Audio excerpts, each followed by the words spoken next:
G'day, this is Captainoob, and this is a quad Tesla rifle, 25% faster fire rate and +1 agility, major and minor legendary effects, respectively. Special thanks to Ducky for allowing me to borrow this, and I traded a TSE Tesla for this, so it better be good.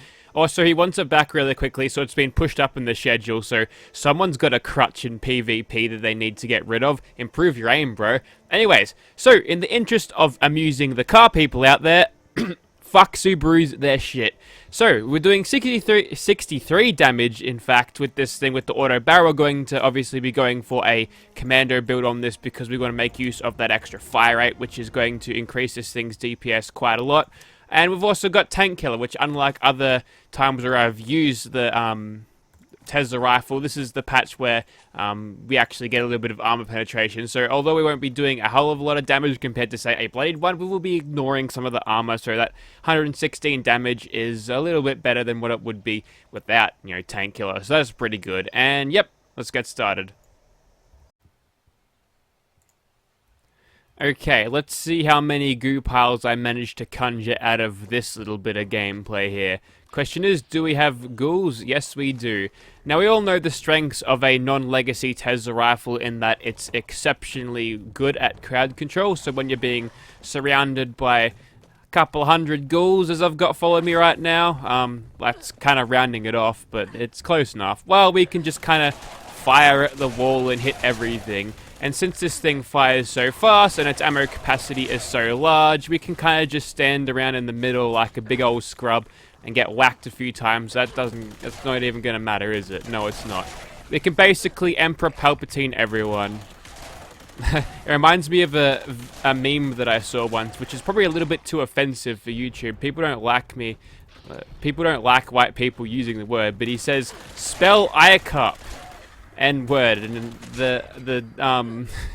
the lightning is very distorted and loud, and it was funny. I'm just thinking of that now, so I'm a racist, basically, just like the video.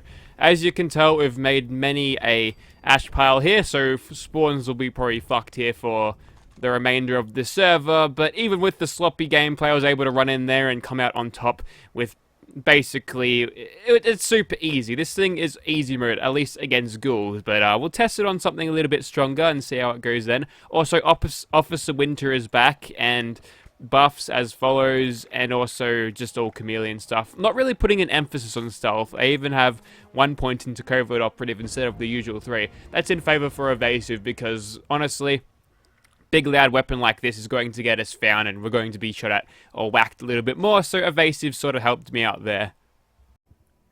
Alright, there's been a little bit of a change. We're using unyielding armor now because I wasn't going to bother with stealth anyway, and I was low on carry capacity. And by the way, if you did see, the legendary dropped me an underleveled bone hammer, so that's going in the script bin. I will continue my search for worthy bone hammers in the meantime. So here we go. We've got a decent ghoulie response here. We do have Born Survivor on, which does clash with Nerd Rage a little bit, but it's just kind of there because what else am I going to put on it to actually make it good? So we'll just generally annoy all of the ghouls in here and then almost get whacked and one-shotted, but that's okay because everything is around here and we can make good use out of this thing's ammo capacity.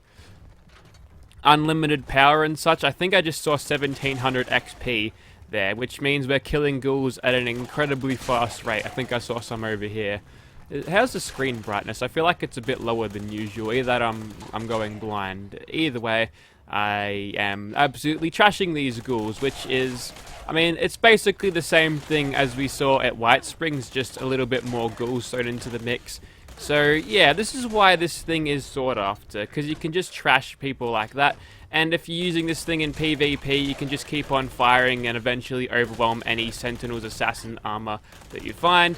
But as you can tell, I've triggered some sort of bug where it would eliminate all of your damage. This thing, almost 14 patches in, is still around, and someone just bought my Stalker's Explosive Handmade, so we won't be seeing a video on that one ever. Now, what I'm going to do now is demonstrate that you can still damage stuff like this, but you have to use melee weapons, which isn't ideal for this particular build of mine because I'm not spec to doing that. And I'm pretty sure I'll just cut things here because I'm wasting your time at this point. And I'm gonna kill this ghoul though, because you probably 413 damage for that. Are you kidding me? Okay, this is where being stealthy would work for me, but fuck it, I'm dead now. Let's move on. One very painful and unspect fight later, we did all that for just a 1-star unyielding piece, which is a fucking joke. Alrighty, new server time, and we're going to kill some super mutants, which should be a little bit more of a challenge than basic ass ghouls. That ain't gonna stop us from... What the hell nearly killed me and... Wait, what? Okay, that was weird. Also, weirdly, they kind of forgot where I was for a second. I'm still popping into caution every so often, even though I'm not, you know, attempting to play this super stealthily, but yeah, Escape Artist is just awesome.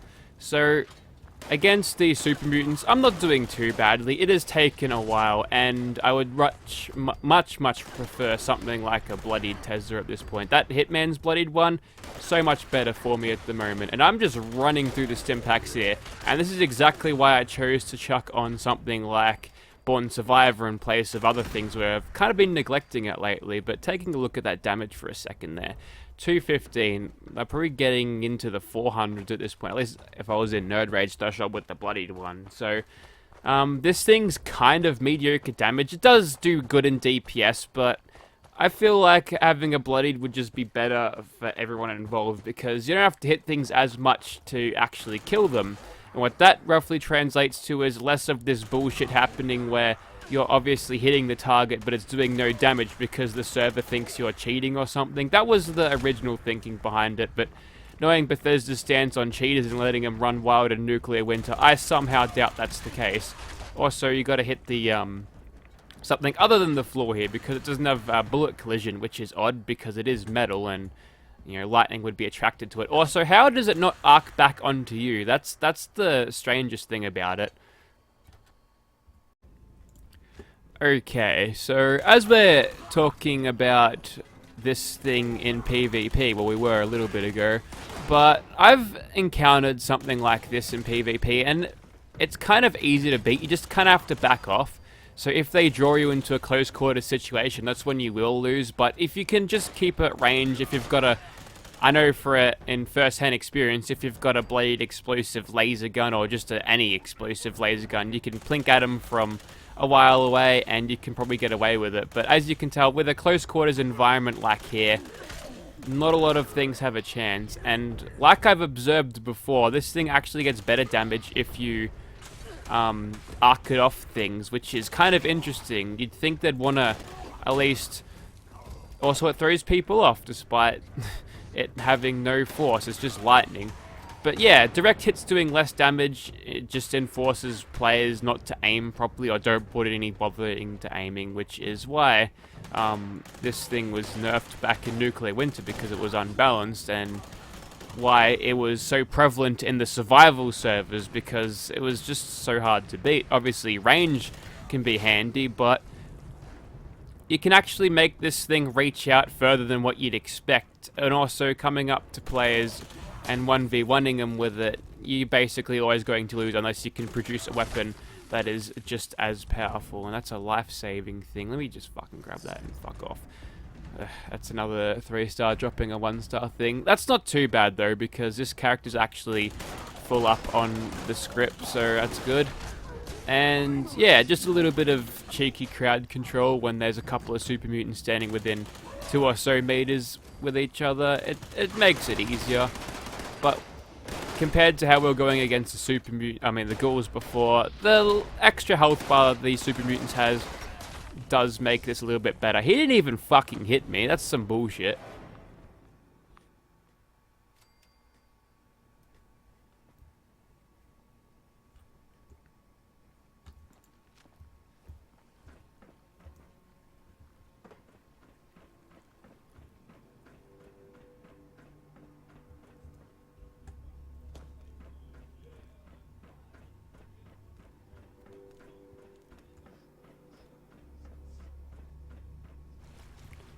Now, I have been playing this weapon particularly aggressively, and I might just slow down a little bit because I'm getting myself into situations where I'm getting killed way too easily. So I'm just going to take my foot off the accelerator a little bit, slow down a bit, and see what we can do when we're not being shot at with, you know, with 6 different fucking mutants lighting us up at the same time, and one guy getting a super sledge hit which didn't even fucking register. There was no animation, so I think he attacked him. The server didn't communicate with itself to let me know that I've actually staggered him.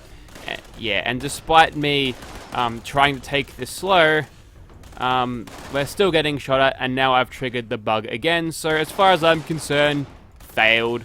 And you also can't shoot through... Alright, yes you can. You can still shoot through this thing. There you go. There's another quad Tesla rifle gone. And that's making me rich and clearing out space. So I'll catch your fucking mutants later. I'll scan around for legendaries, but I don't think I'll find much. Okay, so I've noted in the past how lame these are against targets with a large amount of hit points, but we've got the Firerate now, so we should succeed a little bit easier. Plus, he's standing in water. He's super conductive right now, right? And we'll just keep on going with the sneak attack criticals, and we're able to kill him decently fast enough. Again, that Firerate and the extra mag capacity in this allowed us to kill him much quicker than we would have usually with just a regular old quad thing, so yeah, that's pretty good. Alright, so these crabs have been disturbed by a vertibird attack. I'm not sure what these guys would want to do with a nuclear keycard, but at the end of the day, no one wants a nuke to be set off in Mirelurk's land. Mirelurks probably won't aim the nuke pretty well. They'll probably just miss the Fissurecite Prime, and then no one will actually rock up anyway, so what would be the point of that? And here's another tough enemy who just seems to shrug off all of the electricity things and no bother trying to sneak because these guys aren't susceptible. And I've just got, how many? 10 cents for killing a Mirelurk and taking a quick peek at that adrenaline damage. I was already there. 221. Let's get started on the Queenie, and we're about to get fucking toasted by her damage over time. No, we got saved by Born Survivor. Or did we? Just gotta keep firing. Okay, we managed to get over the line. We did it. So, there you have it. Against Mirelurk Queens, it's pretty fucking ordinary, to be honest. But at least we haven't broken the game again, so we'll continue. We'll kill a Scorch Beast or something. Okay, we'll finish off mobbing with just one Scorch Beast, because considering how we went against Swan and the Mirelurk Queen, I don't feel like we'll have the easiest time taking out a Scorch Beast, especially since he's just going to take off and fly around. We can't actually make use out of our astoundingly good ammo capacity and fire rate and DPS. So whilst he's on the ground, we'll just get started on him, and we get about half of his health down, maybe a little bit more.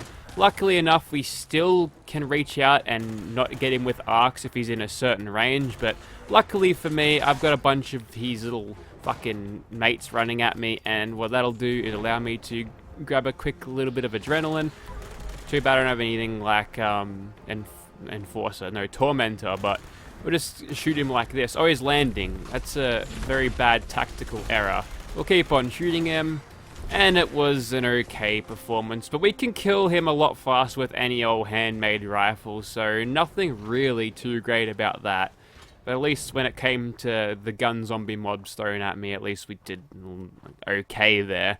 Anyways, we should probably test this out in PvP, huh? Because this is what this weapon's for. It's kind of shit and everything else, but PvP, it does okay. Welcome to Wasteland Patrol, where Officer Winter reports to a breaking and entering. We got a 1062 down here. Officer down, go in. This is the police. Put your hands behind your back. I mean, hands up. If you don't comply, I'll have to shoot. Did he damage your house? He's brought out a weapon. Open fire.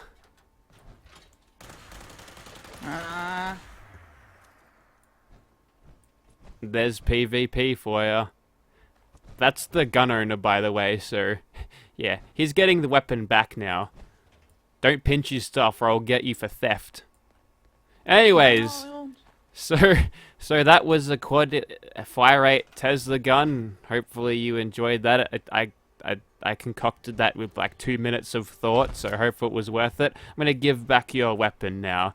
If you'd like to see this thing in your game, that's the wrong button, idiot. If you'd like to see this thing in your game, go ahead and give Ducky your money or something. I don't know. He's got it now. Also, I've got a bunch of scripting to do.